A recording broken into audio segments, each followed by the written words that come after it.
आता एक breaking news पाहूया। पैठणमध्ये नवनीत राणा यांनी वादग्रस्त वक्तव्य केलंय। काँग्रेसला मत म्हणजे पाकिस्तानला मत असं नवनीत राणांनी म्हटलंय। राहुल गांधींना पाकिस्तानमधून लव्ह लेटर येतात असंही नवनीत राणा यांनी म्हटलं। रावसाहेब दानवेंच्या प्रचार रॅलीत नवनीत राणां काँग्रेस आणि राहुल गांधी यांच्याबद्दल वादग्रस्त वक्तव्य केलं। आता तर काँग्रेसवाल्यांना राहुल बाबूला पाकिस्तानवरनं लव्ह लेटर यायला सुरुवात झाली आहे।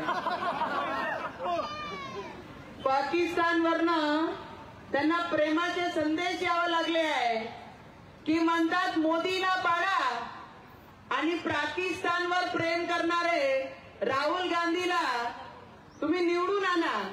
अरे मी आपल्या लोकांना विचारते, जे हिंदुस्थानचे प्रत्येक गोरगरिबांना प्रेम करते, या देशामध्ये राहणाऱ्या शेतकरी शेतमजदूरांसोबत प्रेम करते, बेरोजगारांच्या भविष्यासाठी रोजगार आणण्याचा प्रयत्न करते, पूर्ण देशाला 10वी स्तरावरनं 5व्या स्तरावर आणलं आणि 5व्या स्तरावरनं 3ऱ्या स्तरावर आणण्याचे जे प्रयत्न करते, असे मोदीजींना आपण मतदान करणार आहे की पाकिस्तानवर प्रेम करणारे काँग्रेसला आपण मतदान करणार आहे? सांगा।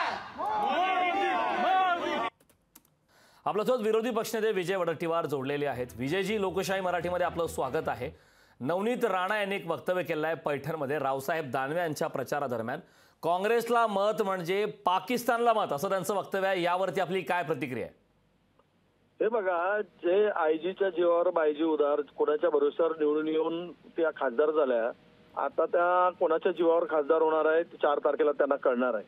त्यांची स्थिती काय आहे हे सगळ्यांना माहित आहे आणि त्यामुळं आता हे आपलं कुठेतरी पुन्हा नाव राहावं शिल्लक म्हणून असे वादग्रस्त वक्तव्य ते करतात। खरं तर जे वक्तव्य आहे त्यांना सांगितलं पाहिजे की तुम्ही देशात या बिनबुलाए मेहमान जाऊन तुम्हाला बिर्याणी तुम्ही पाकिस्तानात खाऊन येत आहे, त्यावेळेस तुम्हाला पाकिस्तान प्रेमाचं होतं की नाही ते सिद्ध करा। ज्यावेळेस 2019 मध्ये इम्रान खान स्वतः बोललेत की आम्हाला मोदीचं सरकार देशात पाहिजे, त्यावेळेस तुमची निष्ठा आणि तुमचं प्रेम कुठे आहे हे सुद्धा सांगितलं पाहिजे। कधीही काँग्रेसच्या सत्तेमध्ये पाकिस्तानचे तुकडे गेलेत, एकही राष्ट्रपती कधीही पाकिस्तानात गेला, आपला पंतप्रधान पाकिस्तानमध्ये गेले नाहीत काँग्रेसचे, पण हे बिनबुलाए गेलेत। हे तर गेले यापूर्वी जे काही खासदार आपले पंतप्रधान ते पण गेलेत। म्हणजे तुम्ही दोष कोणाला देताय? हे सगळं यांना आता पराजय नजरेपुढे आहे, तो पराजय झालेला आहे, त्यामुळे हे भरकटल्यासारखं बोलतायत। आणि नवनीत राणा यांच्या वक्तव्याला काय महत्व आहे? हे कोण आहे? एक दुसऱ्याच्या पक्षाच्या भरोश्यावर खासदार झालेल्या या तेवढं यांचं नाव आहे, भविष्यात हे कधी खासदार होणार नाही।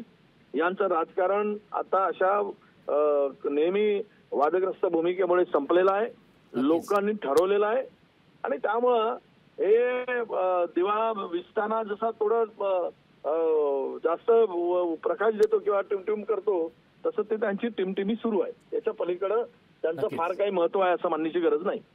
नक्कीच विजयजी, खूप खूप धन्यवाद लोकशाही मराठीशी संवाद साधलात त्याबद्दल। लोकशाही मराठी ऐका, पहा, जागरूक रहा।